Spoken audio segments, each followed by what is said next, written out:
రాజారావు గారిని వేదిక మీదకి ప్రేమపూర్వకంగా ఆహ్వానిస్తున్నాం. అయ్యగారు అక్కడ కూర్చోద్దు, రండి రండి.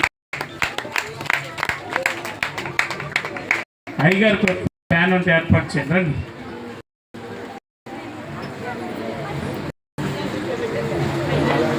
మంచిది, ప్రారంభిద్దామా? ఎవరు ప్రారంభిద్దామా? Ready are you ready?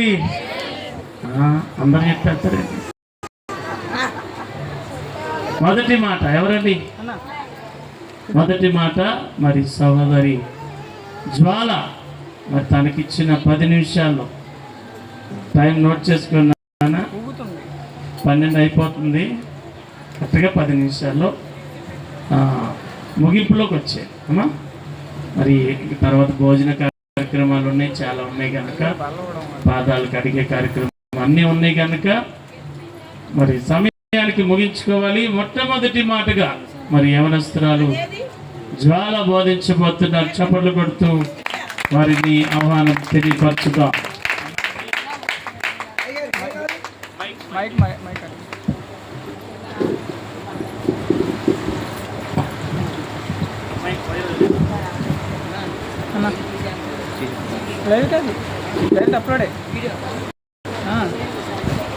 హల్లెలూయా హల్లెలూయా.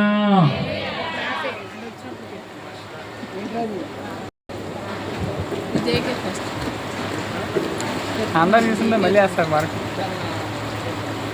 కానీ నాకు చేస్తారు. ఏడోదా పర్లేదు.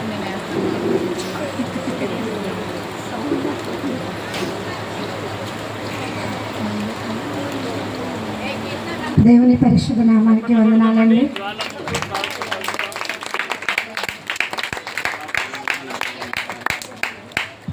అమ్మగారు ఎక్కడున్న వేదిక మీదకి రావాలి. వారేనండి జడ్జిమెంట్ ఇచ్చేది. వీళ్ళకి తిట్లైనా వాళ్ళకే వస్తాయి. మరి జాగ్రత్తగా చూసి వేయాలి మార్కులు. స్త్రీల కూటంలో అమ్మగారు వారికి చాలా నేర్పించారని జ్వాల తెలియపరుస్తున్నారు. సంతోషం. జడ్జిగా వారిని ఆహ్వానిస్తున్నామండి. చప్పట్లు కొడదాం జడ్జి గారికి. ఓకేనమ్మా, స్టార్ట్ చేయండి.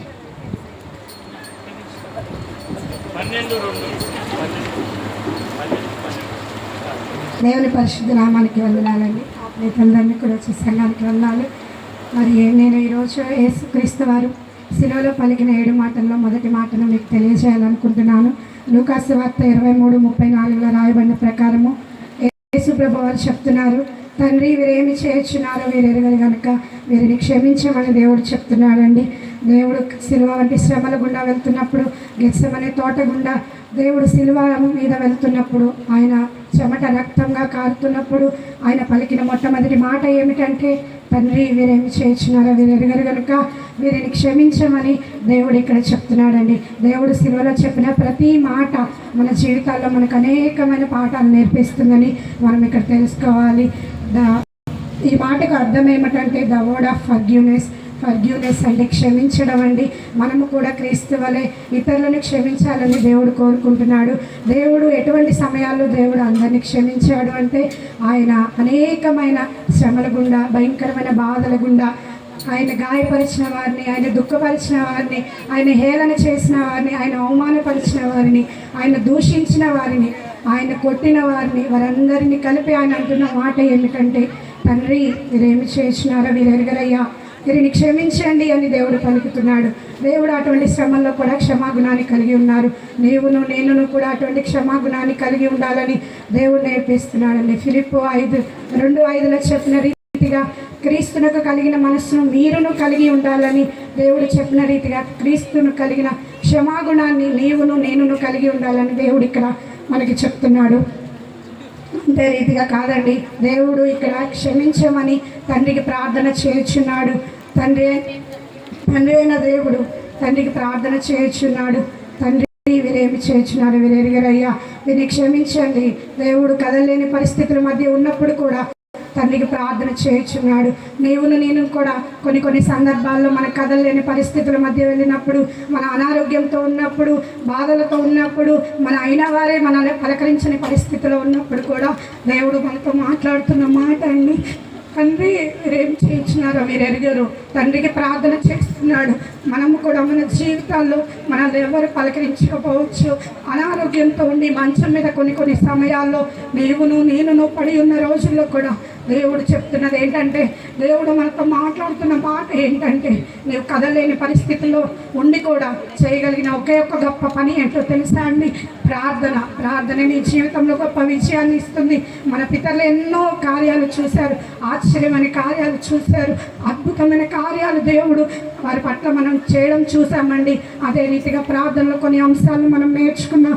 నాకు ఇచ్చిన సమయం కొద్దిగా ఉంది కాబట్టి దేవుడు ప్రార్థన విషయంలో కొన్ని భక్తులను మన ముందు పెట్టి ఉన్నాడండి. ఆదికాండము 18:23లో అబ్రహాము గారు ప్రార్థన చేస్తారు. సొదొమ గొమొరాల్ని దేవుడు నాశనము చేయాలని పలికినప్పుడు దాని గురించి లోతు కుటుంబాన్ని అబ్రహాము గారు రక్షించడం కోసం వారి గురించి ప్రార్థన చేస్తారు. అదే రీతిగా నిర్గమకాండం మోషే గారు చెప్తున్నారండి. మోషే గారు సీనాయి పర్వతం మీదకి వెళ్ళినప్పుడు, పర్వతంకి దేవుని ఆజ్ఞా పలకలు తీసుకురావడానికి వెళ్ళినప్పుడు తన ప్రజలు ఒక బంగారు దూడను చేసుకొని దాన్ని ప్రతిమగా పెట్టుకొని దేవుడిగా చేసుకొని పూజిస్తున్నప్పుడు దేవుని ఉగ్రత వారి మీదకి రాకుండా నిమిత్తం మోషే గారు దేవుని యొక్క ప్రార్థన చేస్తూ దేవుని బతిమాలు కొలుచున్నాడు. అంతే రీతిగా కాదండి, ఎస్తేరు గ్రంథంలో చూసినట్లయితే ఎస్తేరు 4:16లో చెప్పిన రీతిగా ఎస్తేరు గారు తన ప్రజల నిమిత్తము, తన జాతి నిమిత్తము, యూదులందరి నిమిత్తమును ప్రార్థన చేసిందండి. ఉపవాస దినములు ప్రకటించి దేవుని యుద్ధ ప్రార్థన చేసింది. అదే రీతిగా దానియేలు గ్రంథం 2:18లో చూసినట్లయితే ఆ కాలంలో బబులోను రాజు తన కలపాలను వివరించని వారిని, రాజ్యంలో ఉన్న వారిని వివరించని వారిని చంపివేయాలని ఆజ్ఞ పాస్ చేసినప్పుడు స్నేహితులు దావీదు స్నేహితులు షడ్రకు మేషకు అబేద్నెగోలను కలిసి దేవుని యొద్ద విచారణ చేసి ప్రార్థన చేశాడండి. అంతే రీతిగా దేవుడు కూడా మన గురించి నిరంతరం హెబ్రీ పత్రిక 7:24లో చెప్పిన రీతిగా నీ యొద్దకు విశ్వాసం ఉంచి నీ యొద్దకు వచ్చి వారి నిమిత్తము తండ్రి నిరంతరమును ప్రార్థన విజ్ఞాపనలు చేస్తున్నాడని, అదే రీతిగా మనందరి కొరకు తండ్రి అయిన దేవుడు ప్రార్థన చేస్తున్నాడని మత్తయి సువార్త 5:44లో చెప్పిన రీతిగా నేను కూడా నేను కూడా మన శత్రువులను క్షమించాలి, మన శత్రువులను ప్రేమించాలి, మనల్ని హింసించి వారి కొరకు ప్రార్థన చేయాలని దేవుడు చెప్పి ఉన్నాడండి. దేవుడు క్షమాపణ అనే పదాన్ని ఇక్కడ ఎందుకు ఉపయోగించాడో తెలుసా అండి? దేవుడు ఇక్కడ క్షమాపణ అనే పదాన్ని ఎందుకు ఉపయోగించాడంటే, దేవుడు అనొచ్చుగా, దేవుడా ఈ శ్రమల నుండి నన్ను విడిపించండి, లేదా ఈ బాధల నుండి నన్ను విడిపించండి. నేను కూడా భయంకరమైన శోధనలో దేవుడిని అడుగుతూ ఉంటామండి, దేవా ఎందుకు నాకు ఈ బాధల నుంచి నన్ను తప్పించండి అని. కానీ దేవుడు ఇక్కడ అలా అనలేదండి. దేవుడు క్షమాపణ అనే పదాన్ని ఉపయోగించాడు. క్షమించడము అంటే, క్షమాపణ అంటే ఈ లోకంలో మనకు దొరకలేనిదే అదండి. మనం ఈ లోకంలో ఏదైనా సంపాదించవచ్చు, కానీ క్షమాపణ అనేది ఈ లోకంలో దొరకదు. ఈ లోకంలో దొరకలేని లోకంలో, క్షమాపణ దొరకలేని లోకంలో నేను జీవిస్తున్నామండి. అంతే రీతిగా క్షమాపణ అనేది దేవుడు మీకు ఇక్కడ అందరికీ ఒక అనుమానం రావచ్చండి, ఎందుకు దేవుడు తండ్రి దీన్ని క్షమించండి అని అడుగుతున్నాడు? ఎందుకు అడుగుతున్నాడండి? డైరెక్ట్గా దేవుడు కొన్ని సందర్భాల్లో పాపాత్మురాలైన స్త్రీని అమ్మ నీ పాపంలో క్షమించబడి ఉన్నామని డైరెక్ట్గా చెప్పాడు కదా, మరి ఇక్కడ ఎందుకని తండ్రి దీన్ని క్షమించండి అని ఇక్కడ సంబోధిస్తున్నాడో ఒకసారి మనం ఆలోచిద్దామా అండి? లూకాసు సువార్త 19:10లో చెప్తున్నాడు, దేవుడు ఈ లోకానికి రావడానికి గల ముఖ్య కారణం ఏంటంటే నశించుచున్న వారిని వెదకి రక్షించడానికి మనిషి కుమారుడు ఈ లోకానికి వచ్చాడని చెప్తున్నాడు. ఎందుకు వచ్చాడంటే తన ప్రజలు వారి పాపముల నుండి ఆయనే విడిపించడానికి, ఆయనే రక్షించడానికి, క్షమించడానికి. మత్తయి 1:21లో చెప్పిన రీతిగా రక్షకుడు మన కొరకు వచ్చి ఉన్నాడండి. మన క్షమాపణ అనేది మనకు దేవుడు నేర్పిస్తున్నాడు. మనం కూడా కొన్ని సందర్భాల్లో ఇక్కడైతే ఆయన సిలువ వేసిన వారు తెలిసే సిలువ వేశారంటారా? తెలిసే సిలువ వేశారా అండి?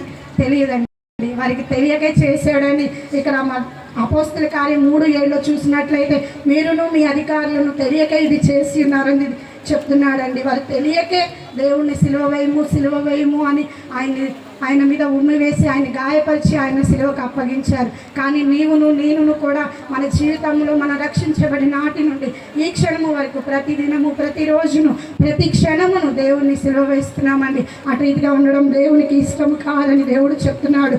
జనరల్గా మనం చూసినట్లయితే లోకంలో అంటూ ఉంటారండి, దుష్ట శిక్షణ శిక్ష రక్షణ అని చెప్తూ ఉంటారండి.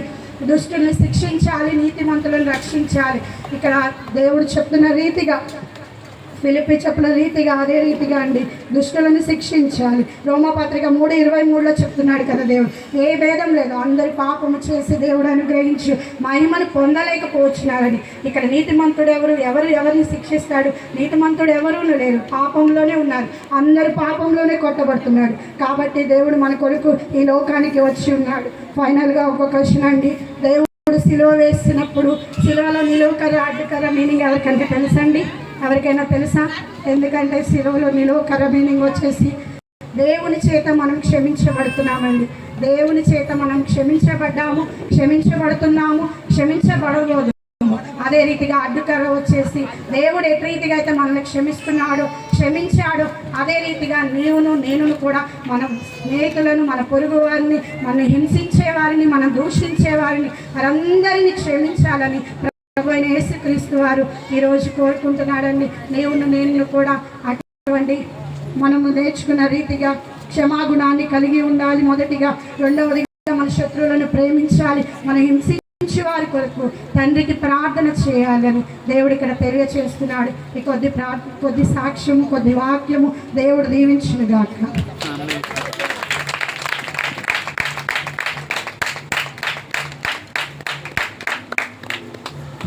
చాలా సంతోషము. జ్వాలకి ప్రభునామములో వందనాలు. ఇంకా 2 నిమిషాల ముందే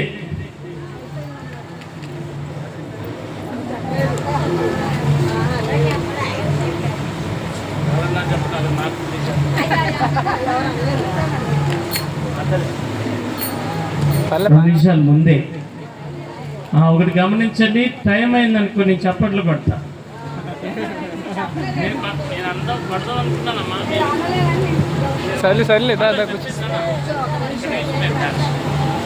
మంచిది.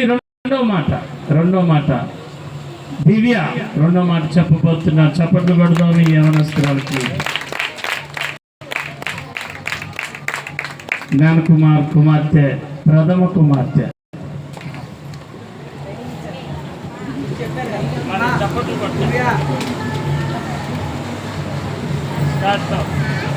దేవునామానికి వందనాలు.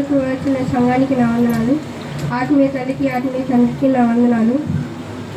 యేసు సిలువలో పలికిన రెండవ మాట, నేడు నీవు నాతో కూడా పరదైసులో ఉండు.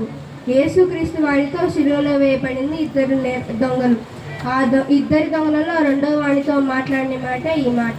అయితే 2 దొంగలతో ఎందుకు సిలువలో వేయబడ్డారు? యేసుక్రీస్తు వారు 2 దొంగలతో సిలువలో వేయబడడానికి ఏమైనా తప్పిదము చేశారా అంటే చేయలేదు. మరి ఎందుకు సిలువలో వేయబడ్డారు? ప్రవక్తలు చెప్పిన ప్రవచన నెరవేరాలి కాబట్టి యేసుక్రీస్తు వారు ఆ 2 దొంగలతో సిలువలో వేయబడ్డారు.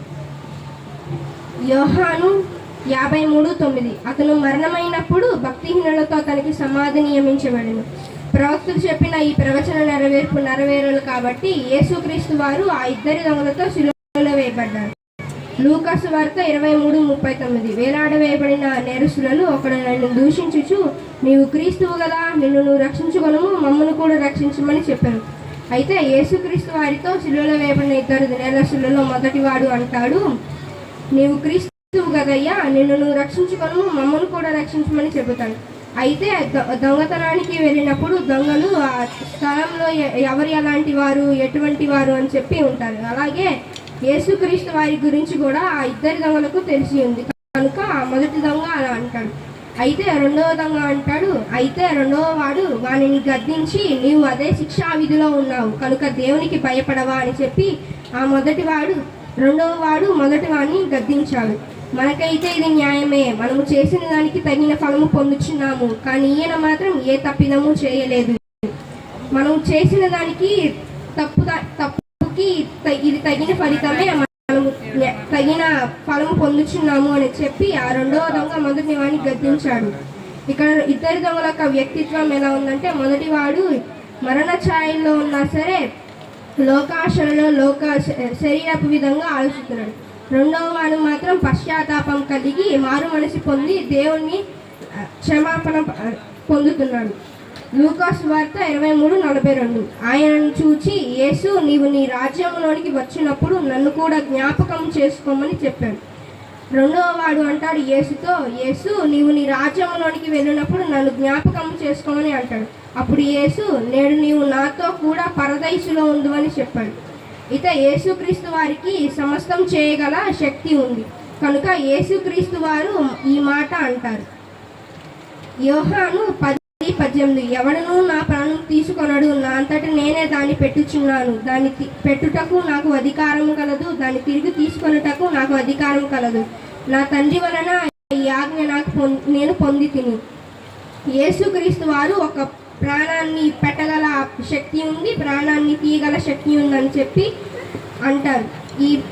నాకు ఈ ఆజ్ఞ అనేది తండ్రి వలన నాకు లభించింది అని చెప్పి చెబుతాడు. మనకు ఒక డౌట్ రావచ్చు, యేసుక్రీస్తు వారు ఈ మాట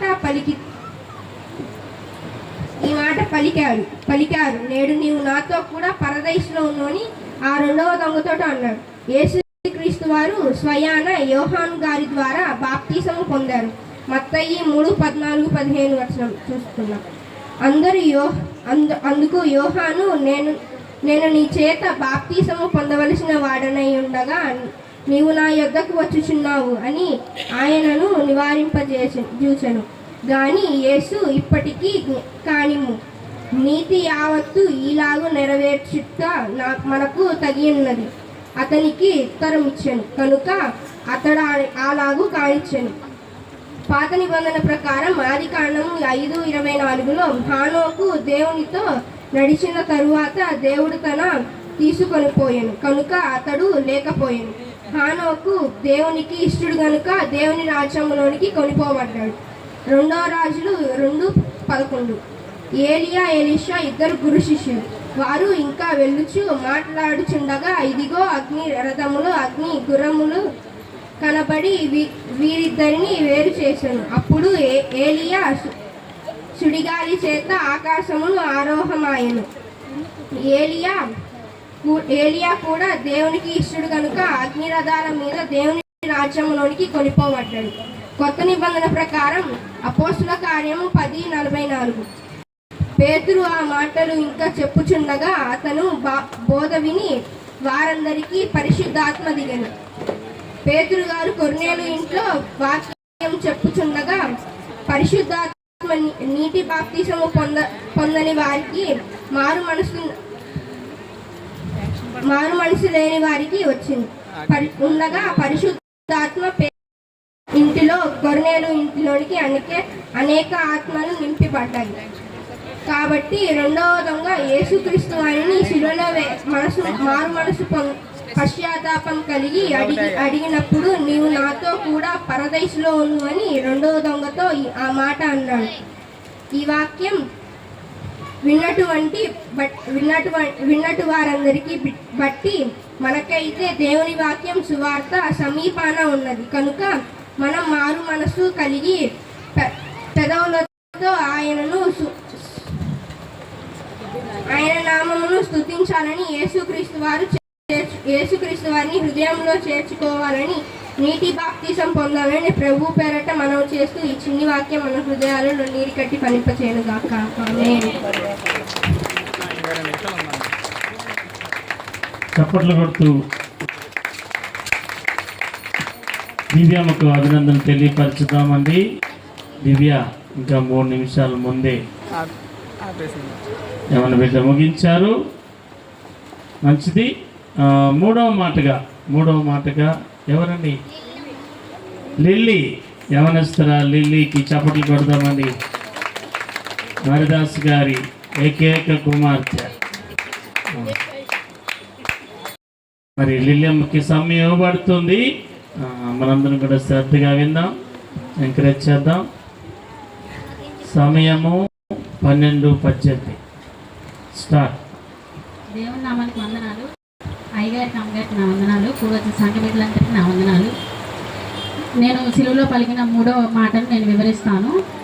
అది చెప్పబోయే ముందు యేసుక్రీస్తు గురించి కొన్ని విషయాలు చెప్తాను. క్రీస్తు శకం 33వ సంవత్సరం నుంచి 38వ సంవత్సరం మధ్యకాలంలో సిలువ వేసినట్టు చరిత్ర పుస్తకాలు చెప్తున్నాయి. సుమారు 9 గంటల సమయంలో యేసుక్రీస్తును సిలువ వేసినట్టు రాయబడింది. యేసుక్రీస్తు విషయంలో అన్యాయపు తీర్పు జరిగింది. యేసుక్రీస్తును గోల్గతా కొండపైన సిలువ వేశారు. యేసుక్రీస్తును గోల్గతా హిబ్రూ పదం, దీనిని కల్వరి కూడా అంటారు.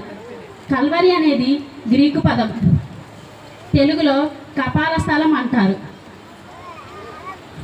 యేసుక్రీస్తును 9 గంటల నుండి మధ్యాహ్నం 3 గంటల వరకు సిలువలో వేలాడారు.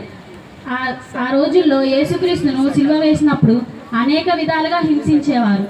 యోహాన్ రాసిన వాటి పత్రికను చూసుకున్నట్లయితే 19వ అధ్యాయం 26-27 చూసుకున్నట్లయితే, యేసు తన తల్లి తాను ప్రేమించిన శిష్యుడును దగ్గర నిల్చుండ చూచి, అమ్మా ఇదిగో నీ కుమారుడు అని తన తల్లితో చెప్పాను. తరువాత శిష్యుడు చూచి, ఇదిగో నీ తల్లి అని చెప్పాను. ఆ గడియ నుండి ఆ శిష్యుడు ఆమెను తన ఇంట చేర్చుకొనాను. ఇక్కడ చెప్తుంది ఏంటంటే, యేసుక్రీస్తును సిలువ వేసినప్పుడు అక్కడ 5 ఉన్నారు. వారిలో మొదటిగా యేసు తల్లి అయిన మరియా, రెండవదిగా కోప్లా భార్య అయిన మరియా, మూడవదిగా ఆమె మగ్దలేని మరియా, యేసు తల్లి అయిన మరియా సహోదరి సలోమితో పాటు యేసుకు శిష్యుడైన యోహాను కూడా అక్కడ ఉన్నాడు. అమ్మా ఇదిగో నీ కుమారుడు అని తన తల్లితో చెప్పాను. శిష్యుడు చూచి తర్వాత ఇదిగో నీ తల్లి అని చెప్పాను. యేసుక్రీస్తుకు తన సొంత సహోదరులకి తన తల్లిని అప్పగించలేదు, కానీ యేసుకు అమితముగా ఇష్టమైన శిష్యుడికే తన తల్లిని అప్పగించెను. ప్రేమించిన తండ్రి తన బిడ్డల పట్ల బాధ్యత కలిగి ఉంటాడు. ఈ లోకంలో ప్రభు ఎంతగానో ప్రేమించును. తాను ప్రేమించినటువంటి తన తల్లి మరణమైపోతున్నప్పుడు, నా భూమి మీద నేను ఇక నా పని నిర్వర్తించాను.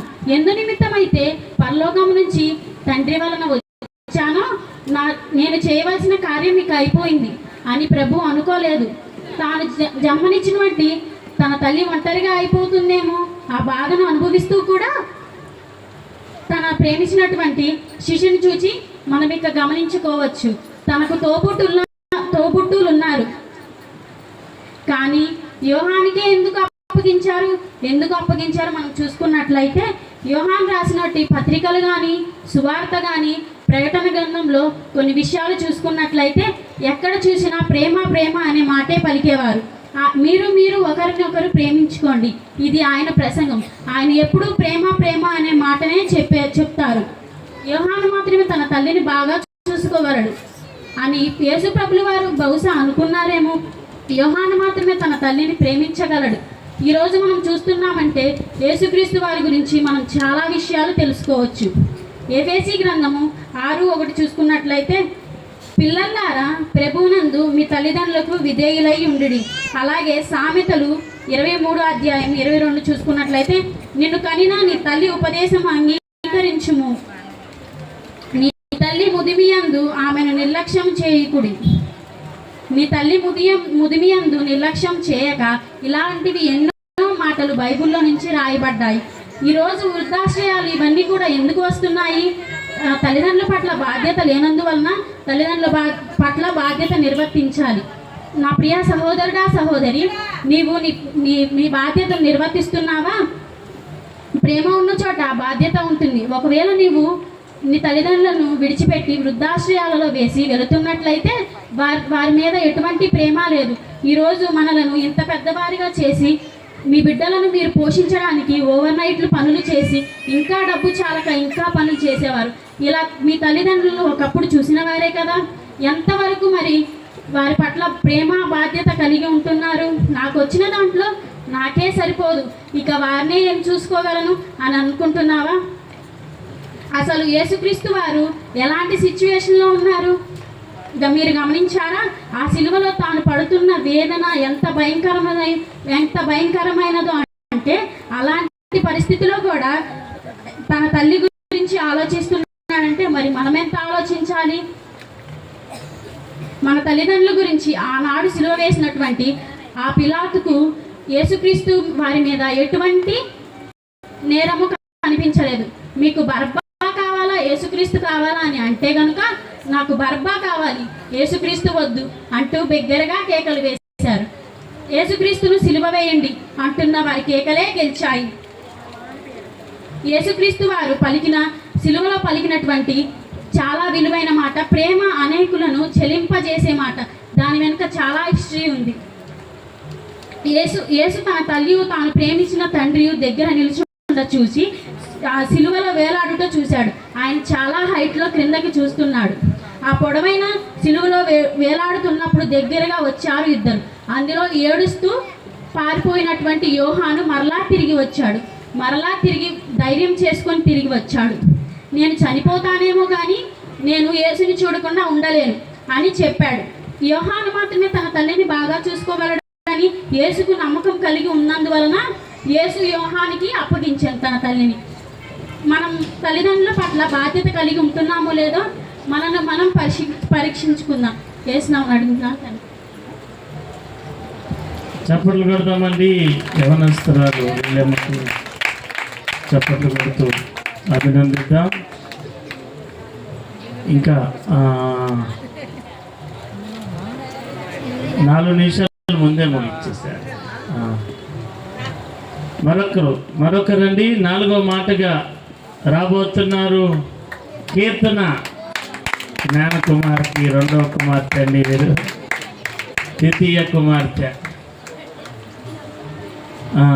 కీర్తనకి మరి 4వ మాట ఇవ్వబడింది. బోధించబోతుండగా అందరము ఎంకరేజ్ చేద్దాం. రెడీ, 1 2 3. దేవుని నామానికి వందనాలు. కూడి వచ్చిన అయ్యగారులకు అమ్మగారులకు నా వందనాలు. కూడి వచ్చిన సంఘానికి నా వందనాలు. సిలువలో పలికిన 7 మాటల్లో 4వ మాట దేవుడు నాకు ఇచ్చినందుకు కృతజ్ఞతాస్తుతులు చెల్లించుకుంటున్నాను. ఈ అంశాన్ని ధ్యానించుకునే ముందు చిన్న ప్రార్థన చేసుకుందాం. స్తుతి నీకే వందనాలు తండ్రి. ఇక్కడ కూడిన ప్రతి ఒక్క బిడ్డకు ఆరోగ్యం దయచేయండి తండ్రి. అయ్యా నాకు ఎలా చెప్పాలో ఏం చేయాలో మీరు నేర్పించండి తండ్రి. నా ముందు చెప్పిన వరకు మీరే ఎలా చెప్పాలో నేర్పించినందుకు నీకే వందనాలు తండ్రి. నాకు కూడా ఎలా చెప్పాలో నేర్పించండి తండ్రి. మీరే తోడే నడిపించమని మరి చిన్ని ప్రార్థన పాల్చన చేసుకోమని అడిగి వేడుకుంటున్నాం తండ్రి. ఆమె యేసు సిలువలో పలికిన 4వ మాట మత్తయి 27వ అధ్యాయం 46వ వచనం. ఏలీ ఏలీ లామా సబక్తా, నా దేవా నా దేవా నన్నెందుకు చేయి విడిచితివి అని అర్థం.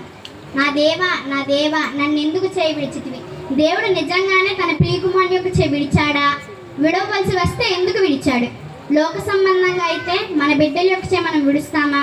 బాధలోనైనా, కష్టంలోనైనా, దుఃఖంలోనైనా, వేదనలోనైనా, మరణ ఛాయలోనైనా, ఎటువంటి ఇబ్బందికరమైన సమస్యలోనైనా, వాళ్ళు ఎన్ని తప్పు పనులు చేసినా, లోక సంబంధంగా ఉన్నా, తల్లిదండ్రులకు విరోధంగా ఉన్నా, దేవునికి విరోధముగా ఉన్నా, ఎటువంటి పరిస్థితుల్లో కూడా మన బిడ్డల యొక్క చేయి మనం విడవము. కానీ ఎటువంటి తప్పు చేయని తన ప్రియకుమారుని యొక్క చెయ్యి ఎందుకు దేవుడు సిలువలో విడిచాడు? తన తండ్రి గురించి తను చాలా విషయాల్లో బోధించాడు. యేసుక్రీస్తు వారు సుమారు 33.5 సంవత్సరాలు భూలోకం మీద నివసించాడు. అందులో 3.5 సంవత్సరాలు తన తండ్రి గురించి సువార్తను బోధించాడు. ఆయన గొప్ప రక్షకుడని, అనేక కార్యాలు చేశాడని, ఆయన మన కోసం దిగి వస్తున్నాడని అనేకమైన మాటలు బోధించాడు. అందరికీ రక్షణ కల్పించి మారు మనసు పొందేలా చేశాడు. చెవిటి వారికి చెవులిచ్చాడు, గుడ్డి వారికి కళ్ళనిచ్చాడు, కుంటి వారికి నడకిచ్చాడు. ఇంకా అనేక కార్యాలు చేసిన తన ప్రియకుమారుని యొక్క చెయ్యి ఎందుకు విడిచాడు? దేవుడు చాలా సందర్భాల్లో తన ప్రియకుమారుని గురించి మాట్లాడతాడు. అందులో ఒక సందర్భంలో బాప్తిస్మ ఇచ్చే యోహాను దగ్గర తన ప్రియకుమారుడు బాప్తిస్మ తీసుకునేటప్పుడు పరిశుద్ధాత్మ ద్వారా ఒక మాట పలుకుతాడు. మత్తయి 3వ అధ్యాయం 17వ వచనం.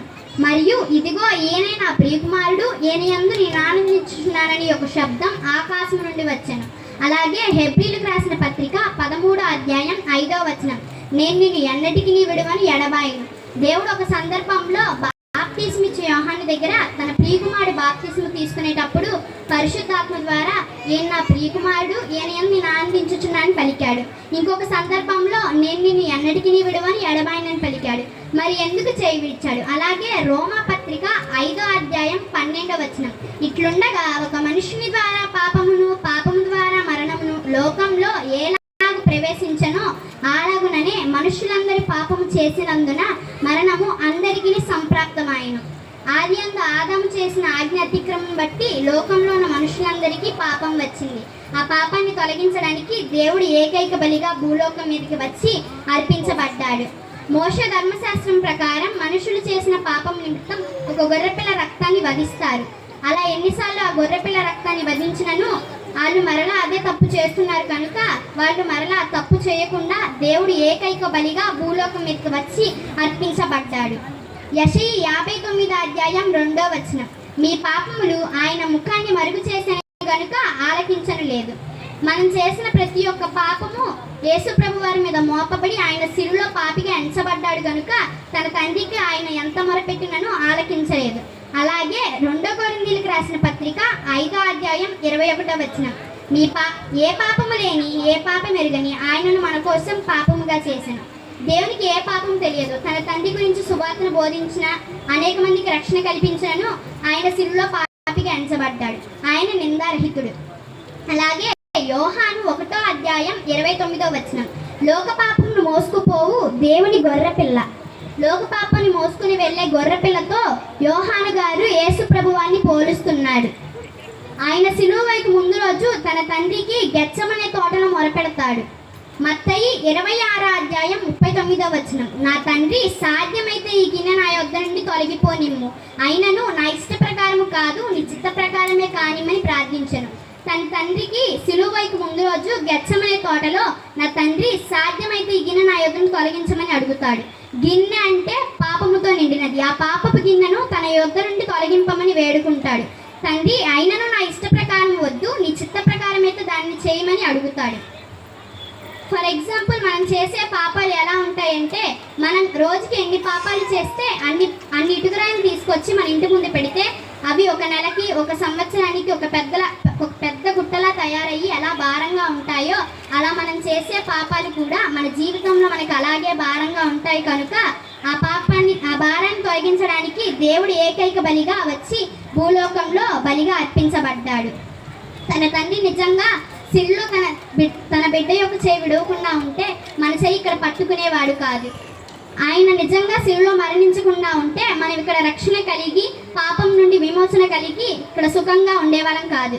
అందుకే ఆయన తన తండ్రికి ఏలి ఏలి లామా సబక్తా నా దేవా నన్ను ఎందుకు చేయి విడిచితివి, నా దేవా నన్ను ఎందుకు చేయి విడిచితివి అని సిలువలో పలికిన సిలువలో ఈ మాట పలికాడు.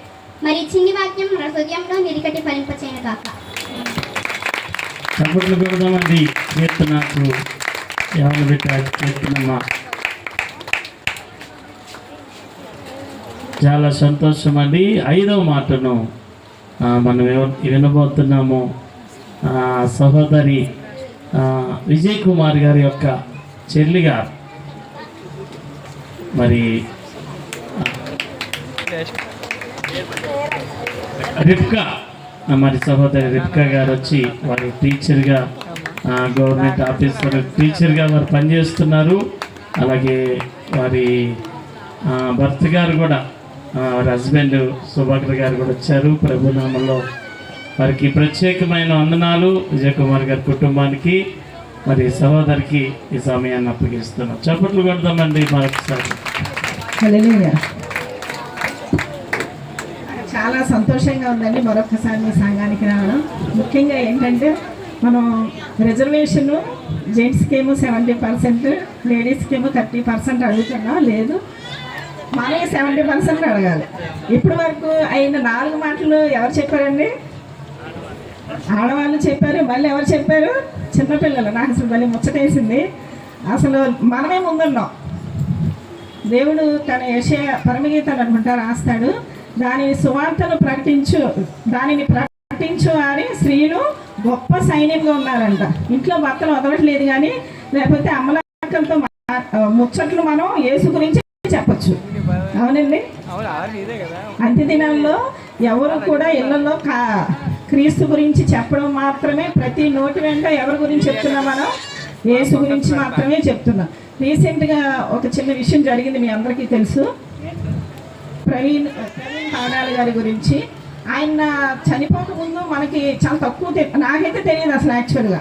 తర్వాత ఆయన వీడియోస్ చూస్తుంటే నాకు అర్థమవుతుంది ఏంటి అంటే ఆయన లోకానికి ఒక వెలుగుగా ఉన్నాడు. యేసు ఏదైతే చెప్పాడో అదే ఆయన ఉన్నాడు. ఇప్పుడు అందరూ దాచేశారు మరుగున ఆయన మనకెవరికి తెలియదు యాక్చువల్గా. కానీ ఇప్పుడు ఎలాగున్నాడు ఆయన? దాచబడింది మరుగుపరచబడకపోదు. ఇప్పుడు ఆయన చెప్పిన ప్రతి విషయం కూడా మనకి ఎంతో ఉజ్జీవంగా ఉంటుంది. అయితే నేను 5వ మాటలోకి వెళ్తున్నా. ఫస్ట్ ఏంటంటే చెప్పిన 4 బిడ్డలకు కూడా అసలు చాలా నేను చెప్తున్నాను పర్సనల్గా, దేవుడు మిమ్మల్ని గొప్పగా వాడుకోవాలి రాబోయే దినాల్లో. వ్యక్తిగతంగా ప్రతి ఒక్కరు కూడా ఆయన సన్నిధిలో కూర్చుని, ఈ 4 అందరికీ వ్యక్తిగతంగా ఆయన సన్నిధిలో కూర్చొని ఆయన స్వరం వింటూ మనం ఉన్నట్లయితే దాచబడిన మనం కొండ మీద మనం నిలబడేటట్టుగా ఆయన చేస్తాడు.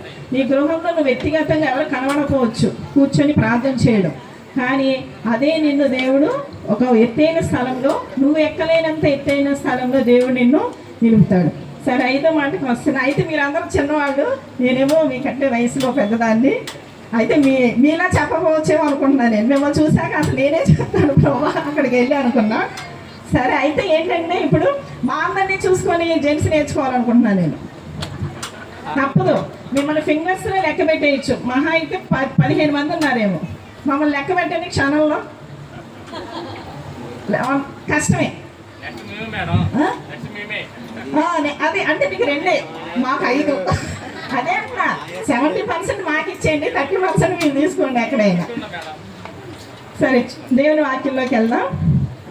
ఈ 5వ మాట, ఫస్ట్ మాట అయింది. నేను లాస్ట్ ఇయర్ 2nd మాట చెప్పాను ఉంటావు. అయితే ఏంటి అంటే తన చిన్నబిడ్డ చెప్పింది, నా దేవా నన్ను ఎందుకు చేయి విడిచితివి అని. అది పాత నిబంధనలు ఎక్కడుందండి? ఐడియా ఉంది అందరికీ? కీర్తనలో 22వ అధ్యాయం 1వ వచనంలో ఉంటుంది. అయితే ఇది 5వ దానికి నేను ఎందుకు ఆపాదిస్తున్నానంటే, ఫస్ట్ 5వ మాటగా మనం చూద్దాము. యోహాను సువార్త 19వ అధ్యాయం 28వ వచనం.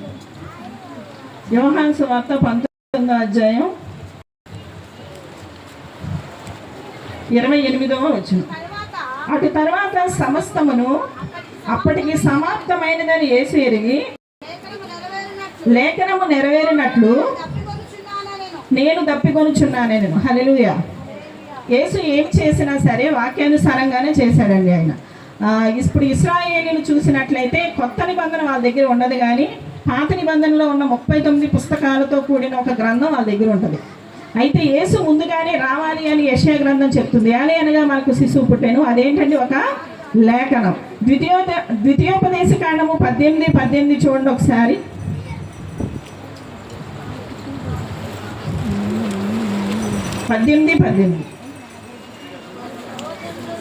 వారి సహోదరుల నుండి నా వంటి ఒక ప్రవక్తను నేను వారి కొరకు పుట్టించేదను. మోషే చెప్తున్నాడు. మోషే ఇశ్రాయేలు అందరికీ ఎక్కువగా తెలిసిన వ్యక్తి ఎవరు అంటే అబ్రహాము. మోషే ఈ ధర్మశాస్త్రాన్ని రాశాడు కాబట్టి వాళ్ళకి మోషే ఏది చెప్పినా గొప్పే.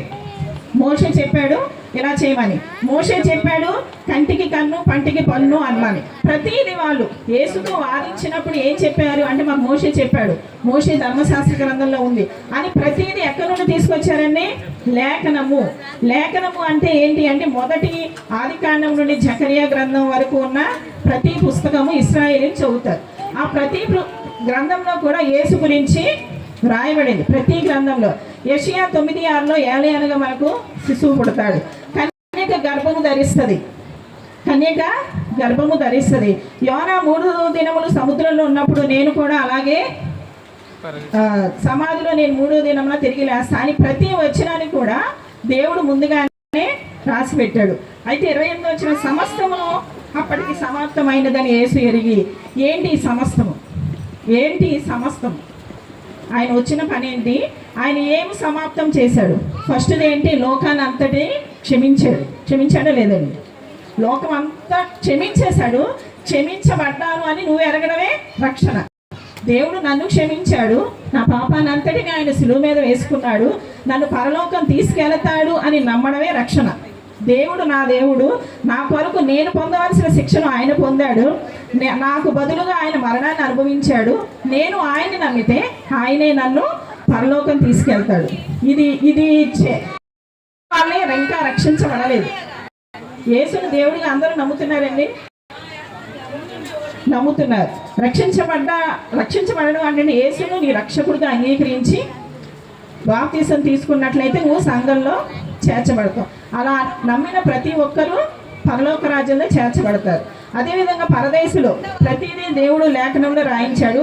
అయితే దేవుడు కూడా, యేసు కూడా లేఖనానికి ఎంత ఇంపార్టెన్స్ ఇచ్చాడో చూద్దాం. మత్తయి సువార్త 22:29, కొంచెం ఫాస్ట్గా. లూకా 24:27. అందుకు యేసు, లేఖనములను కానీ దేవుని శక్తిని కానీ మీరు గ్రహించట్లేదు. ఎవరికి చెప్తున్నాడు ఈ మాట? ఇశ్రాయేలీలకి. ఇశ్రాయేలీలు ప్రతి ఒక్కరు కూడా ఫస్ట్ నమ్మేది లేఖనాలను. గుర్తుపెట్టుకోండి, ఫస్ట్ నమ్మేది వాళ్ళు ఏంటి? లేఖనాలను. అందుకే యేసుక్రీస్తు కూడా అదే అంటున్నాడు, లేఖనములు చెప్పుచున్నట్లు నేను దప్పికొనుచున్నాను. అసలు ఏంటి ఒక విషయం ఆలోచిస్తే గనక దప్పిక కొనడం. పైన అంటున్నాడు కదా, నేను సమస్తాన్ని నెరవేర్చాను. అసలు యేసుక్రీస్తు సిలువ గెత్సెమనే తోటలో పట్టుకున్న దగ్గర నుండి సిలువ ఎక్కేదాకా ఆయన్ని కొడుతూనే ఉన్నారు. లోపల ఏమైనా బ్లడ్ ఉంటుందండి? చెప్పండి. మనం ఏదో కొన్ని ప్యాషన్ ఆఫ్ ది క్రైస్ట్ చూస్తే చాలా భయంకరంగా ఉంటుంది, చిన్నగా కనిపిస్తాయి ఆయన కళ్ళు, ఒళ్ళంతా కూడా రక్తపు చారలు. అయితే మన బాడీలో 70% వాటర్ ఉంటుంది, 30% మాత్రమే బ్లడ్ ఉంటుంది. ఇప్పుడు చిన్న చుక్క కనుక నేను పిన్నిలా వేస్తే బ్లడ్ గూడు కట్టుకుంటుంది, చుట్టూ వాటర్ ఫామ్ అవుద్ది. ఎప్పుడేం చూసారా? అంటే ఎక్కువ పర్సెంట్ ఏముంటుంది మన బ్లడ్లో? వాటర్ కంటెంట్ ఎక్కువ ఉంటుంది. ఆయన్ని అంత కొరడాలతో కొడుతూ ఉన్నప్పుడు ప్రతి బాడీలో ఉన్న రక్తం అంతా వచ్చేస్తుంది. నేను మిమ్మల్ని ఇప్పుడు ఒక క్వశ్చన్ అడుగుతా, సహజంగా యాక్సిడెంట్ అయిన తర్వాత వాటర్ పట్టిస్తారా లేదా? చెప్పాలి. పట్టించరు. ఎందుకు పట్టించరు? వాళ్ళు బీపీ హై, ఎందుకు ఏదో అవుతుంది అన్న టెన్షన్లో వాళ్ళకి దాహం వేసేస్తుంది, బ్లడ్ లాస్ అవుతూ ఉంటుంది. బ్లడ్ అంటే 70% వాటర్ ఉంటుంది, వాళ్ళకి దాహం వేస్తూ ఉంటుంది. సహజంగా మనం సిజేరియన్ చేయించుకున్నప్పుడు ఇన్ని గంటలు వాటర్ ఇవ్వరు. మీకు గుర్తుందా? సిజేరియన్ చేయించుకునేటప్పుడు ఇంకా నీళ్ళు తాగొద్దు అని సెలైన్ పెట్టేస్తారు. చూసు ఆ యొక్క గ్లూకోజ్ సంథింగ్ ఏయో ఉంటాయి కెమికల్స్ అవి పెట్టేస్తారు. వాటర్ తాగనివ్వరు. ఎందుకు తాగనివ్వరు అంటే ఆ వాటర్ అంటే లంగ్స్లోకి వెళ్తే శ్వాస ఆడదు ఫస్ట్. అందువల్ల యాక్సిడెంట్ అయినప్పుడు వాళ్ళకి దాహం వేస్తుంది సహజంగా, నీళ్ళు ఇవ్వండి ఇచ్చేవా చచ్చిపోతారు. అందుకని వాటర్ వద్దు కొంచెం కొంచెం వైద్యం తెలిసిన వాళ్ళు నీళ్ళు ఇవ్వరు. కాబట్టి అయితే ఎందుకు చెప్తున్నాను అంటే యేసు దాహం అడుగుతున్నాడు. దాహము నాకు దప్పిక తీర్చండి అని ఎందుకు అడుగుతున్నాడు అంటే ఫస్ట్ బైబిల్లో రాసిపెట్టి ఉంది. అది ఎక్కడ రాసిపెట్టి ఉంది? కీర్తనలు 69.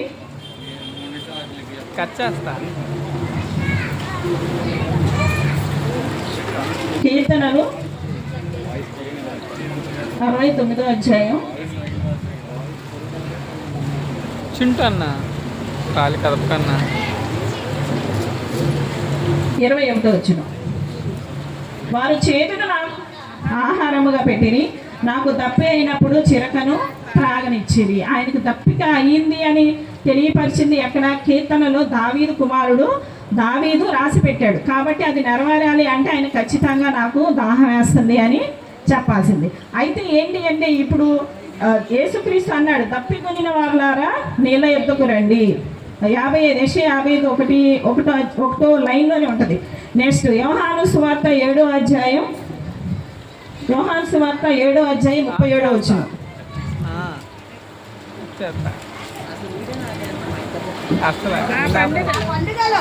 ఆ పండుగలో మహాదినమైన అంత్య దినమున యేసు నిలిచి, ఎవడైనాను దప్పికొనిన ఎడల నా యొద్దకు వచ్చి దప్పి తీర్చుకొనవలెను. నా యందు విశ్వాసం ఉంచి వాడెవడో లేఖనము చెప్పినట్లు వాని కడుపులో నుండి జీవజల నదులు పారును. ఆయన ఏమంటున్నాడు? నా యొద్దకు రండి, నేను మీకు దప్పిక తీరుస్తాను అంటున్న యేసుక్రీస్తు ఇప్పుడు ఏమంటున్నాడు? నాకు దప్పిక అవుతుంది. ఎందుకు అన్నాడు అంటే దీనికి పెద్ద రీజన్ లేదు. శరీరంలో బాడీలో యేసు ఒక పక్కన దైవ కుమారుడు దేవుడు, ఒక పక్కన ఎవరండి? ఆయన మనుష్యుడు. ఇప్పుడు అన్ని శ్రమలు ఆయన పొందాడు అంటే దేవుడు కాబట్టి పొందాడు అంటాం, అంతేనా? దేవుడికి దెబ్బలు తగులుతాయా? చెప్పండి, కొరడాదెబ్బలు తగులుతాయి అన్ని కొట్టినా శరీర రూపము మనిషికి ఏ శరీరం అయితే ఉందో ఆయనకి నొప్పి తెలుసు, బాధ తెలుసు. ఆయన ఏడ్చాడు, చాలా బాధపడ్డాడు. ఈ రాజా చనిపోయినప్పుడు కన్నీరు కార్చాడు. అన్నీ ఒక మనిషి ఎలా స్పందిస్తాడో యేసుక్రీస్తు కూడా అలాగే స్పందిస్తాడు. కాబట్టి ఆయన ఒక రుజువు చేసుకుంటున్నాడు. నేను మీ కొరకు ఎందుకు వచ్చాను అంటే నా రక్తంలో ఆయన ఏ గ్రూపు కాదు, అది వేరే సైంటిస్టులు కూడా కనుగొన్నారు. అయితే ప్రతి బ్లడ్లో కూడా వాటర్ కంటెంట్ ఉంటుంది, అది అంతా వెళ్ళిపోతుంది. తన వచ్చిన పని ఏంటి, చివరి రక్తపు బొట్టు వరకు ఎవరి కోసం దారబోయాలి, మన కోసం దారబోయాలి. కాబట్టి ఆయన లేఖనం చెప్పుచున్నట్లు ఏమీ లేదు, ఇంకా అంతా అయిపోయింది. ఆయన వచ్చిన పని అయింది, ఆయన గాయాలు అనుభవించాడు. యెషయా 53 ఒకసారి ఇంటికి వెళ్ళి చదవండి. ఆయన ఎలా వచ్చాడు, వదకు తేవడిన గొర్రె పిల్లగా ఆయన నిలబడ్డాడు. అసలు పరలోకం చేర్చడానికి ఆయన శిక్షణ అనుభవించాడు. నీకు నాకు ఆరోగ్యం ఇవ్వడానికి ఆయన గాయపరచబడ్డాడు. ఇవన్నీ సిలువలో జరుగుతూ ఉన్నాయి. అంతా అయిపోయింది. ఇంకా నాకంటూ లోపల ఏమీ లేదు, అయిపోయింది. ఓపిక కూడా అయిపోయింది. చివరి రక్తపు బొట్టు వరకు కూడా ఆయన మన కొరకు దారపోసాడు. జస్ట్ అలా చనిపోయాడు. చనిపోయిన వెంటనే ఒక బంట్రోతో వచ్చి ఏం చేశాడండి, పక్కలో పొడిచాడు. ఇంకా ఏమైనా ఉందేమో, ప్రాణం ఏమైనా ఉందేమో, కానీ ఏమొచ్చింది బయటికి, కొంచెం రక్తము నీరు రెండు కలిపి వచ్చినాయి. అంటే ఆయన చివరి వరకు కూడా మన కొరకే ఆయన తన ప్రాణాన్ని కానీ తన మొత్తం మన కొరకే ఆయన అప్పగించాడు. ఎందుకు అప్పగించాడు అంటే మనల్ని పరలోకం చేర్చడానికి, కేవలం మనల్ని పరలోకం చేర్చడానికి మాత్రమే ఆయన ఈ శిక్షణ అంతటిని అనుభవించాల్సి వచ్చింది. లేఖనం నెరవేరింది. లేఖనంలో ఉన్న ప్రతి వచనం ఆయన నెరవేర్చాడు. ఎందుకు వచ్చాడో దావీదు కీర్తనలో అన్నాడు కదా, దాహమునకు నాకు వారు చేదు చిరకనిచ్చారు అని. యేసుక్రీస్తు దానిని నెరవేర్చడానికి సిలువలో 5వ మాటగా ఆయన పలకవచ్చింది. దేవుడి చిన్న వాక్యం దీవించునుగా. చప్పట్లు కొడతామండి. సహోదరి రిక్కా గారికి ప్రత్యేకమైన అభినందనలు. అందరితో పాటే వారు కూడా సమయం తీసుకున్నారు, చాలా సంతోషం. 6వ మాటగా బోధించడానికి మగవాళ్ళ తరపున వస్తున్నారండి.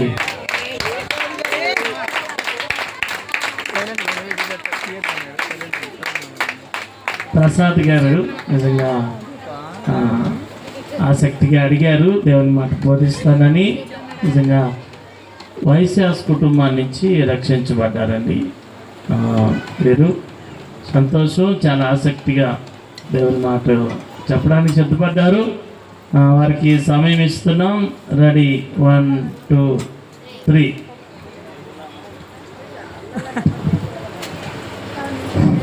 దేవునామానికి వందనాలు, ఆత్మీయ తల్లిదండ్రులకు వందనాలు, కూడొచ్చిన సంఘానికి వందనాలు. యేసుక్రీస్తు వారి సిలువలో పలికిన 6వ మాట యోహాను సువార్త 19వ అధ్యాయం 30 వచనం ఏమనగా సమాప్తమైనదని చెప్పాను. దీని ముందుకు సారాంశం ఏమిటి అంటే ఈ ముందు సారాంశంలో తెలుసుకుందాం.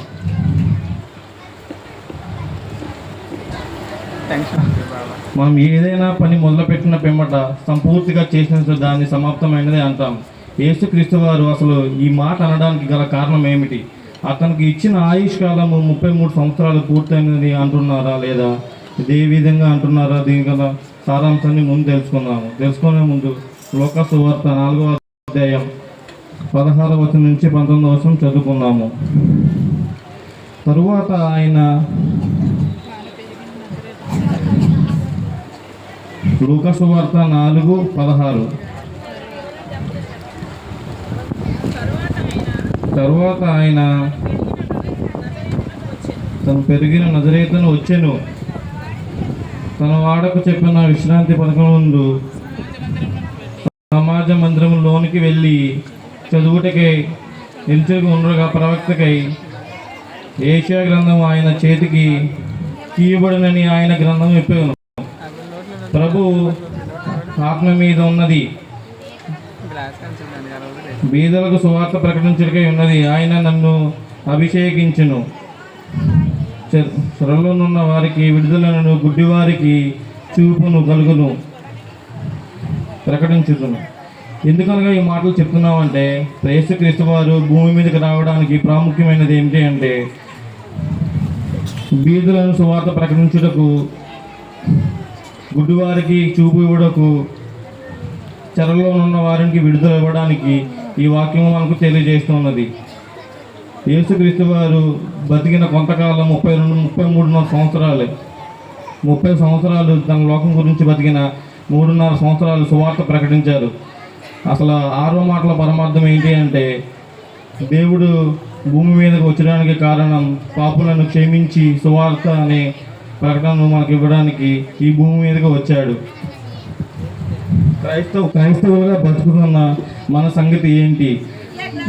జీవితం అనేది చిన్న బుడగ లాంటిది.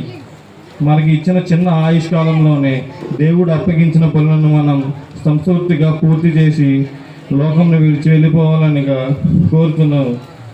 ఈ చిన్న సాక్ష్యం దేవుడు దించిన గాక.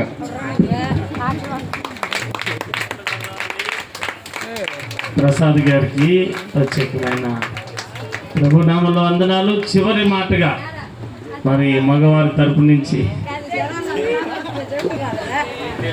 అయ్యగారి కుమారుడు, చిన్న కుమారుడు అండి, తప్పు పేరు కుమారుడు కాదు, చిన్న కుమారుడు విజయ్ చివరి మాటగా మరి 7వ మాటను వివరించబోతున్నాడు. సమయాన్ని విజయ్కి ఇస్తున్నాం. చప్పట్లు పెడదామండి. చివరి మాట స్టార్ట్ నౌ. దేవుని నామానికి వందనాలు. నాకు సమయం ఇచ్చిన దైవజనుడికి వందనాలు. కూడి వచ్చిన సంఘానికి నా వందనాలు. ఈరోజు నేను తెలియజేయనది ఏమనగా, క్రీస్తు శిలువలో పలికిన 7వ మాట. దేవుడు 7 మాటలు పలికే ముందు మొట్టమొదట 6 మాటలు పలికి ఉన్నాడు. ఆ మాటలు ఏంటో, వారి సారాంశం ఏంటో మనం తెలుసుకుందాం. మొదటి మాట క్షమించు అన్నాడు. 2వ మాట నీవు నాతో కూడా పరదేశిలో ఎందువు అన్నాడు. 3వ మాట బాధ్యత.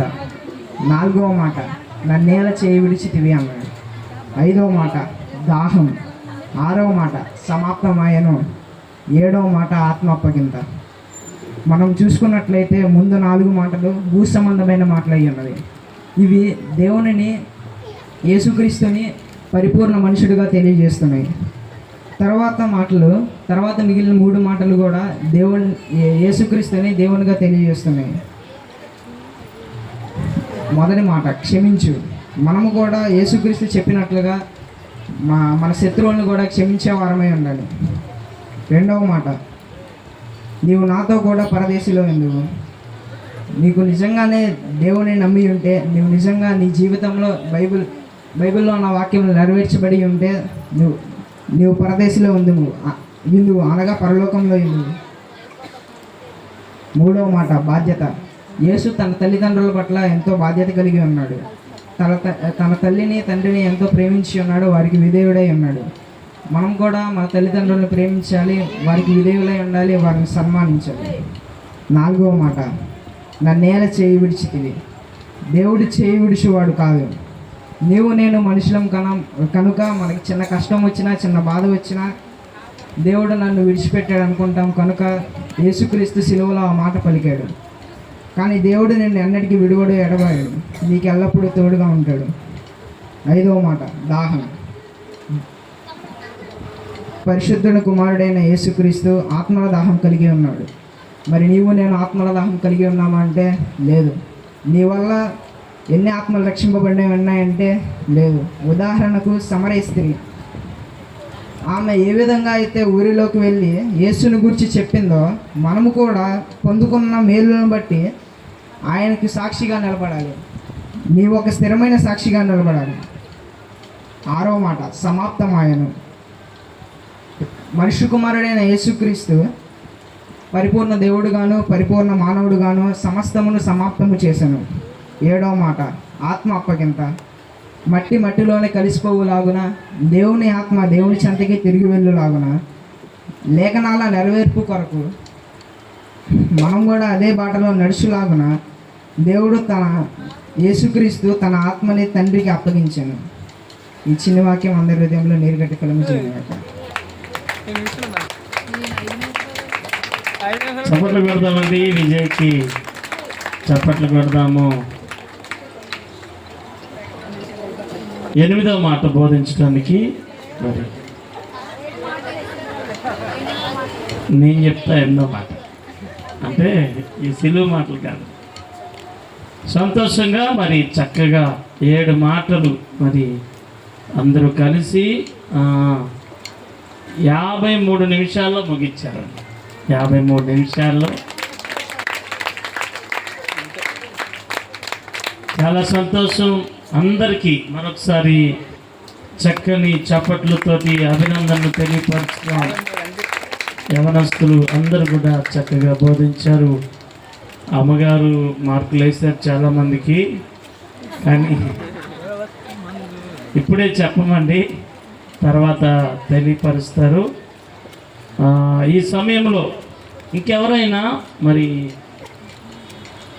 పాదాలు కడగాలని ఎవరికైనా ప్రేరేపణ ఉంటే తెలియపరచండి. లేని అలా మళ్ళీ మీకు అవకాశం, భోజనాలన్నీ అయిపోయినాకే ఇప్పుడు సుమారు 7 మంది పేర్లు ఇచ్చారు.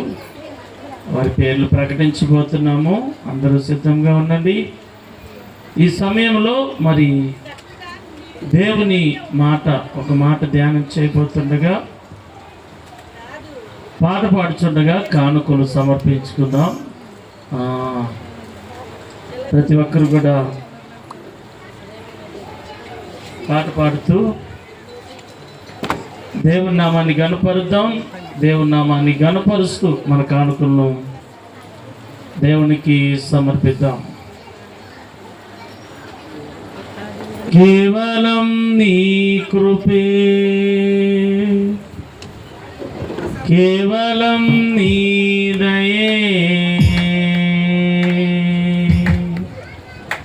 కేవలం నీ ప్రేమే, కేవలం నీ కరుణే,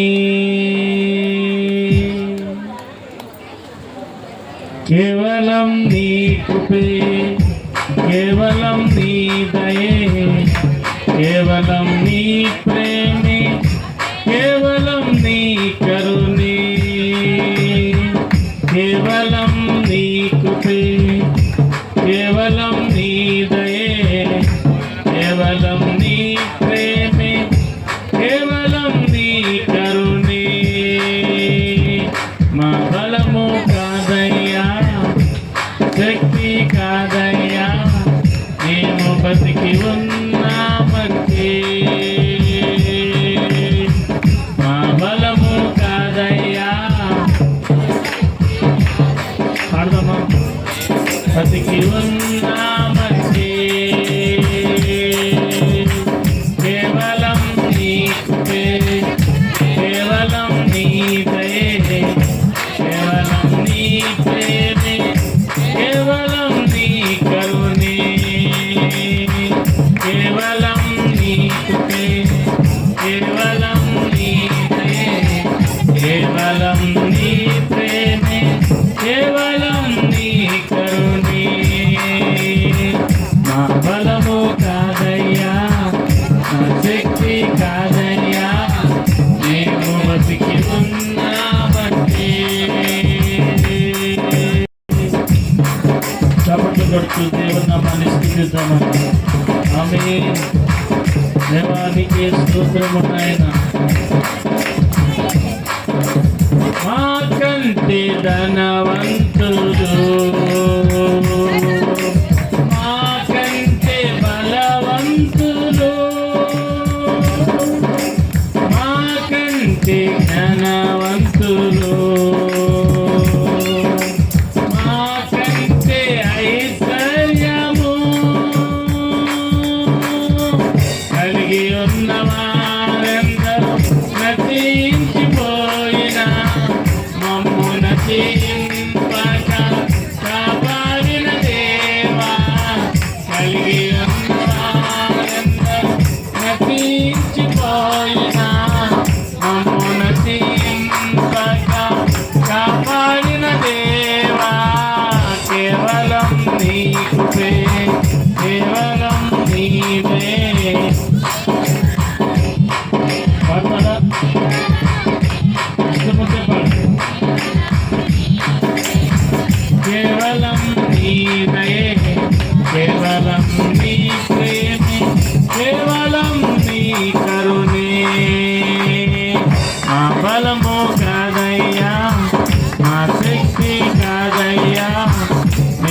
బతికి ఉన్నామంటే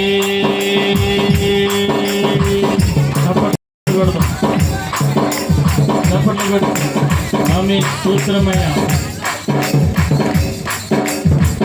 తెలిసి తెలిసి పాపం చేసి నీ గాయములెన్నో రేపి ప్రతి క్షణం నిన్ను బాధిస్తూ ఉన్నా. తెలిసి తెలిసి పాపం చేసి నీ గాయములెన్నో రేపి ప్రతి క్షణం నిన్ను వేధిస్తూ ఉన్నా.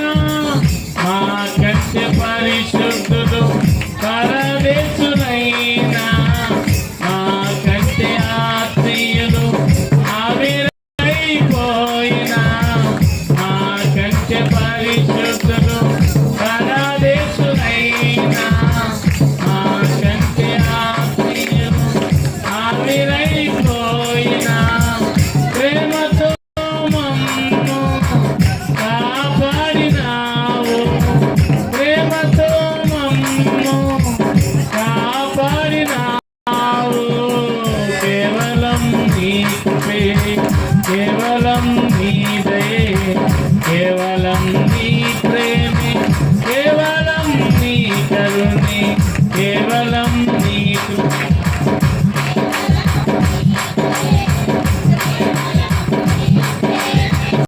కేవలం నీ కరుణే, కేవలం నీ కృపే, కేవలం నీ దయే, కేవలం నీ ప్రేమే, కేవలం నీ కరుణే, కేవలం నీ కృపే, కేవలం నీ దయే, కేవలం నీ ప్రేమే, కేవలం నీ కరుణే. కేవలం నీ కృపే, కేవలం నీ దయే, కేవలం నీ ప్రేమే, కేవలం నీ కరుణే.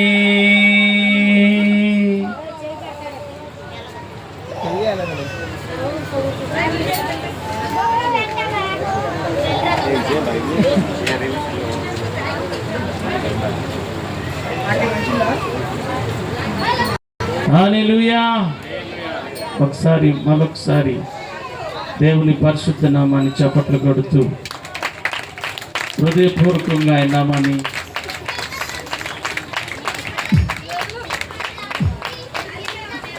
ప్రభు అయిన యేసుక్రీస్తు నామంలో మొదటిగా దేవదేవునికి ఆత్మీయ తల్లిదండ్రులైన తల్లి గారికి, తండ్రి గారికి, నాతోటి దేవుని ప్రజలైన సంఘమైన సహోదరులైన మీ అందరికీ నా హృదయపూర్వక వందనాలు. అందరికీ కృప కలుగునుగాక, మీ అందరికీ కృప కలుగునుగాక, అందరికీ కృప కలుగునుగాక, కూడా కలుగునుగాక, అందరికీ కృప కలుగునుగాక, మీకు కూడా కలుగునుగాక, మీ అందరికీ కలుగునుగాక. మీకు కూడా కలుగునుగాక. అది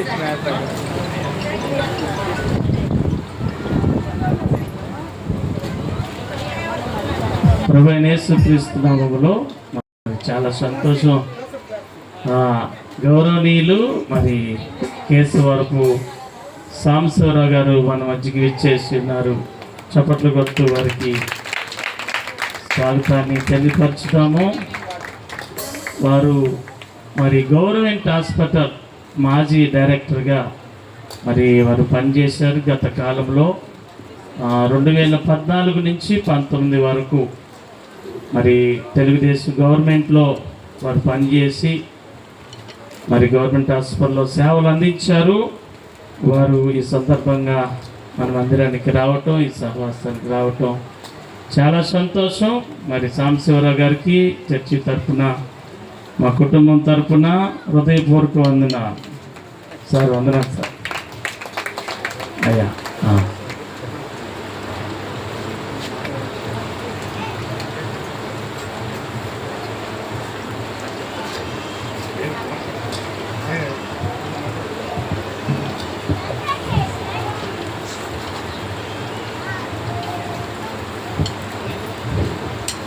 ఆదర్ యాదవ్ మహోన్నతులైన తండ్రి దేవానికి సుకృష్ణ ప్రభువా ఏలిన వాడు దేశోత్తంగా తీసుకోమని ఈ రోజు నాయన ఈ యొక్క చర్చకి వచ్చినటువంటి నాయన ఎంతో నిన్న తండ్రి దేవానికి స్తోత్రము తండ్రి తోడి కింద అలాగైతే నాయన పెద్దలని నాయన కాపాడుకుంటుందో అలాగే ఇక్కడికి వచ్చిన పెద్దలు ప్రతి బిడ్డను పేరు పేరున దీవిస్తూ ఆస్వాదిస్తూ నాయన ఈ యొక్క మంచి ఎండాకాలంలో కూడా నాయన బిడ్డలకి నీ రక్షణ భద్రత సహాయం చేసినందుకు నీకు కృతజ్ఞతలు తెలుస్తున్నాను తండ్రి నాయన అయా మరి నీకు స్తోత్రంలో తండ్రి నాయన 17వ తారీఖు నాడు నాయన ఈ నెల 17వ తారీఖు నాడు జరిగించినటువంటి నాయన మెడికల్ క్యాంపు ఘనంగా జరిపించినందుకు నీకు కోటాను కోట్ల స్తోత్రాలు సమర్పించుకుంటూ నా యేసయ్య పరిశుద్ధ నామంలో అడిగి పెట్టుకుంటున్నాము తండ్రి.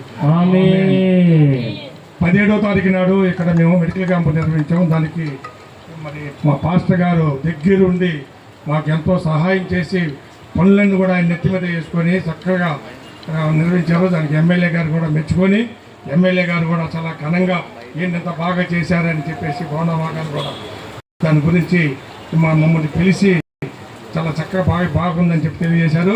అయితే ఇప్పుడు చెప్పాల్సింది ఏంటంటే రేపు రైతు బజార్లో 20 పాస్టర్ గారు రేపు 27వ తారీఖు నాడు ఈ నెలలోనే 27వ తారీఖు నాడు రైతు బజార్లోనూ దీనికన్నా ఇంకా ఘనంగా మరి మెడికల్ క్యాంప్ పెట్టమని చెప్పేసి వాళ్ళు వచ్చి నన్ను అడిగారు. ఈవో గారు తప్పనిసరిగా ఈవో గారు నీకేం కావాలో చెప్పు, నేను ఇస్తాను, మీకు అన్నీ కూడా చేస్తాను, అది మీరు పెట్టింది బాగుంది, మీరు తప్పకుండా పెట్టాలని చెప్పారు. దానికి వాగ్దానం చేశాను, వస్తామని చెప్పాను. మీలో ఎవరైతే మరి 17వ తారీఖు నాడు రాలేనటువంటి వాళ్ళు ఉంటే 27వ తారీఖు నాడు రైతు బజార్లోనే మన సింగనార్ రైతు బజార్లోనే ఘనంగా మెడికల్ క్యాంప్ పెట్టిస్తున్నాం. మొన్న వచ్చిన దానికన్నా ఇంకా 2 డాక్టర్లు ఎక్స్ట్రా పెడతాము.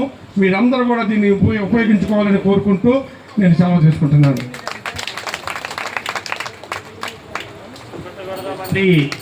సాంబశివరావు గారికి చాలా చక్కని మరి శుభవర్తమానం వారు అందించారు. ఒక్క నిమిషంలో వారి సాక్ష్యాన్ని పంచుకున్నారు. నిజంగా మన కాలం ముందు మెడికల్ క్యాంపులో మేము కూడా పనిచేసాము. మరి డాక్టర్లు వచ్చారు, కొంతమంది ఉపయోగించుకున్నారు, కొంతమంది ఉపయోగించుకోలేకపోయారు. ఇంకా మరొకటి కూడా వారు పెట్టబోతున్నారు. వాస్తవానికి 25 మందికి కంటి ఆపరేషన్లు మొన్న పెట్టిన మెడికల్ క్యాంపులో 25 మందికి కంటి ఆపరేషన్లు హాస్పిటల్ వారు సిద్ధపరిచారు. ఎన్టీఆర్ హెల్త్ కార్డు ద్వారా మరి వారు ఆపరేషన్ చేస్తున్నారు. నిజంగా మనం అనుకోవచ్చు బయట చేయించుకుంటే చాలా అవుతుంది. అక్కడ చాలామంది కంటి సమస్యలతో బాధపడే వారిని చూసాము. మరి వారికి ఎంతగానో ఉపయోగపడింది. ఇంత మంచి కార్యక్రమాన్ని తలపెట్టి నిర్వహించిన సాంబశివరావు గారికి ప్రభు అయిన యేసుక్రీస్తు నామములో వందనాలు. వారిని వారి కుటుంబాన్ని దేవుడు ఆశీర్వదించునుగాక. వారి వ్యాపారములు దేవుడు దీవించునుగాక. వారి రాజకీయ భవిష్యత్తును దేవుడు దీవించునుగాక. చాలా సంతోషం. ఈరోజు ప్రత్యేకంగా క్రైస్తవ బిడ్డలందరూ కూడా దేవుని ఆలయాల్లో దేవుని ఆరాధిస్తూ, దేవుని గణపరుస్తూ, దేవునిని మహిమపరుస్తూ ఎంతగానో దేవుని ఆలయంలో సిద్ధపాటు కలిగి దేవుని సన్నిధిలో నిలిచారు. కారణం ఏమనగా ఈరోజు అందరూ దేవుని ఆలయంలో దేవుని స్తుతించడానికి కారణం ఏంటి అని అంటే ఈరోజు యేసు ప్రభు వారు సిలువకు అప్పగించబడిన దినముగా మరి మరణించిన దినముగా మరి ప్రకటిస్తున్న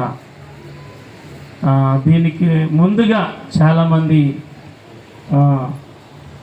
ఉపవాసాలు ఉంటూ ఎంతగానో వారు దేవుని కొరకు ప్రేమను వ్యక్తపరుస్తూ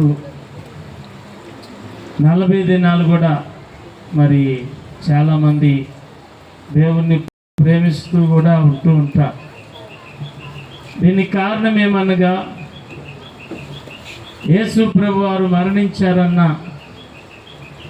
ఆలోచన కలిగి అందరూ దేవుణ్ణి స్తుతించడానికి నిలబడుతున్నారు. ఎవరో ఒకళ్ళు అన్నారు, ఏమండి ఈరోజు మాంసం తినొచ్చా, ఈరోజు మాంసం తినచ్చా తినకూడదా? నాకు డౌట్ వచ్చింది. ఈరోజు యేసు ప్రభు వారి మరణదినం గనక మాంసం తినచ్చా తినకూడదా? ఏంటి ఈరోజు భోజనాలు వండుతున్నారు అని కూడా కొంతమందికి అనుమానం.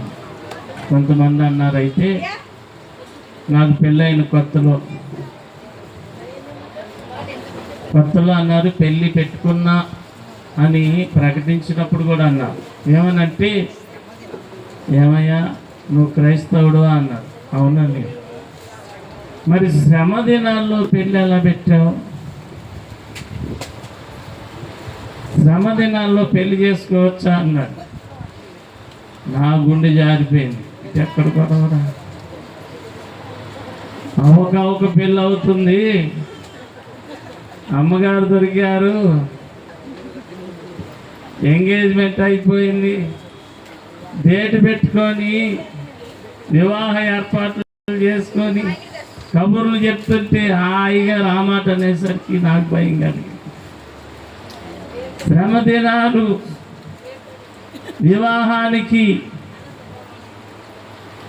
వివాహానికి ఆటంకమా?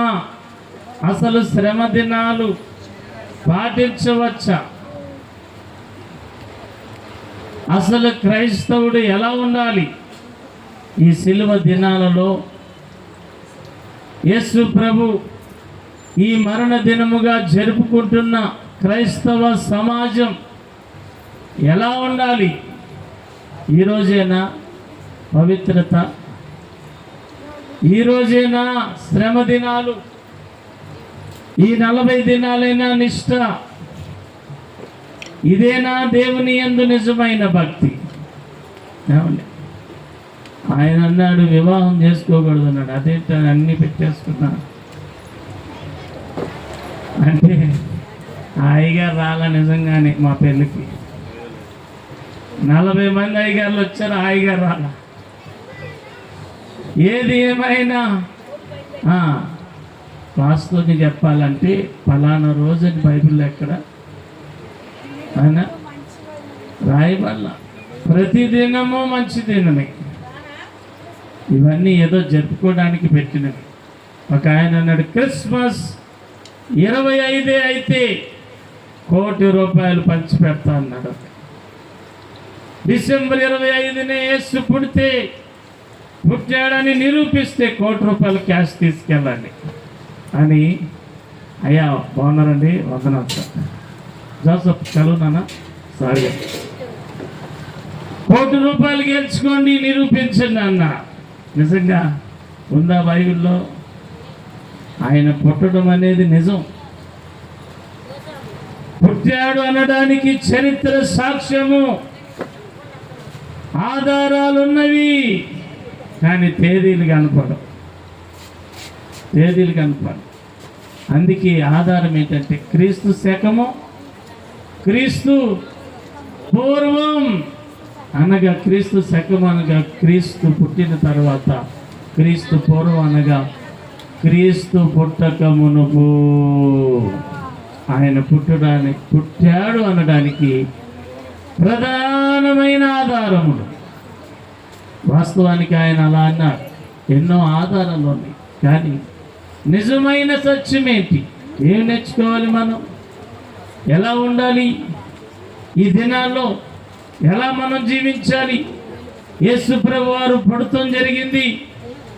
ఆయన 33 సంవత్సరాలు జీవించి సేవ చేసి లేఖనాలను నెరవేర్చి తండ్రి చిత్తము చేసి రోగులను స్వస్థపరిచి ఆఖరికి అందరి రక్షణ కొరకు ఆయన మరణమాయను. ఆయన సిలువ ధరించారు, మరణించి 3వ దినమున తిరిగి లేచారు. గొప్ప విషయం ఏంటంటే ఆయన మరలా రాబోతున్నారు. ప్రధానమైన విషయం ఏంటంటే ఆయన రాబోతున్నాడు అన్న సంగతి చాలా మంది గమనించట్లా.